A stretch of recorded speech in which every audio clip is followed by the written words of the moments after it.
looking for the person responsible for shooting and killing a teenager at the DeSoto County Fair Saturday night. They're asking for help finding the people who took these images right here because investigators believe they may have information about that shooting. The fair is still closed today, but this comes just days before the Florida State Fair opens in Tampa, and folks heading there need to know about some big safety changes. Wendy? Yeah, that's right, Jameson. In fact, new this year, the Florida State Fair will be enforcing a youth policy during the evening hours. Starting at 6 o'clock each night, all guests 17 and under must be accompanied by a parent or a guardian 21 years or older. And now tonight, to give you more perspective, our in-depth reporter Michael Paluska is taking a look at the past incidents that may have played a role in this decision and finding out what makes these changes so important.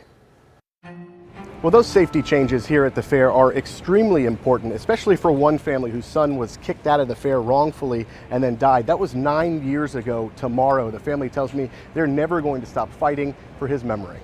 It's sort of like a life sentence. It never goes away, the pain, the misery, the agony, never goes away. You just kind of learn to live with it. Andrew and Deanna Joseph tell me their son, Andrew Joseph III, did not die in vain. And it's because of Andrew Joseph III that everybody was able to come to the table and discuss Andrew Joseph III and how we can prevent another child being compromised and destroyed as Andrew Joseph III was at 14 years old. On February 7, 2014, Andrew was hit and killed on Interstate 4 after sheriff's deputies kicked him out of the fair. In the 9 years since Andrew's death, law enforcement have stepped up patrols, deploying hundreds of cameras, and setting up a tent for anyone ejected to call their parents and wait to be picked up. And you know, one phone call 9 years ago will make this interview invalid. You know, we wouldn't be standing here. But because of my son's death, all those things have changed now.